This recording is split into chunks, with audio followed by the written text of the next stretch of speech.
Hi, this is Dr. Jason Hahn. This is the second video in our 6-part series where we are talking about knee pain, especially when your foot is turned out. If you missed the first video, make sure you click the link above and make sure you like and subscribe so you don't miss any of the ones up and coming. So let's get to it. So you're probably wondering why the foot and ankle are important, especially when you have knee pain. If you think about it, every step that you take, your foot contacts the ground. If your foot and ankle are not moving in the right way, it is going to affect the way that everything moves above it, which means your knee. So let's get down to this assessment. So the first thing we're going to look at is the mobility of your big toe. So when you watch me walk, I should push off accordingly, just like this. My big toe should have approximately 60 degrees of extension, and that allows me to have a proper push off.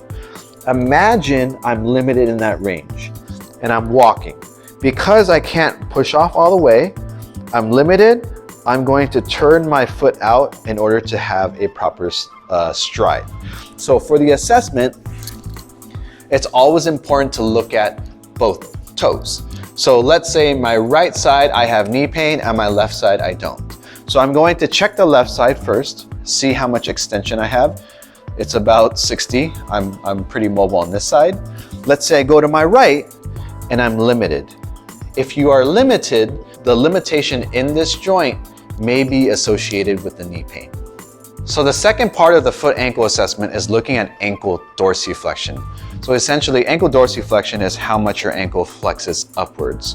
So like the big toe, when I walk, we're focusing on my right leg. If I'm taking a big step, my knee should be able to translate over my foot before I push off. If you're limited in this range, watch. Let's say I'm limited and I can't go anymore. What am I gonna do? I may turn my foot out to get a proper stride. So to assess dorsiflexion range of motion, here's an easy way. Again, you want to assess both sides. So I'm gonna use this as a marker from where to start. So let's say I'm starting at this point.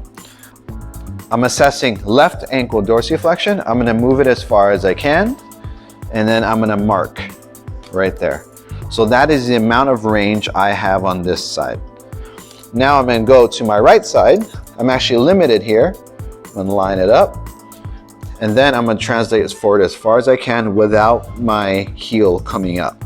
So I'm here, and I'm actually very limited on this side. So this limitation in ankle dorsiflexion, or this range of motion, may be affecting how my knee moves when I walk and when I run. Now that you've done your foot and ankle assessment, you may have found a limitation in either your big toe and or your ankle. So now it's important to figure out where is that coming from. Is it coming from the joint itself, or is it coming from the soft tissue around it? This is when you can contact a professional to help you figure out exactly what is going on in your particular situation. Stay tuned for our next video when we go through an assessment to look at the actual rotation of your knee.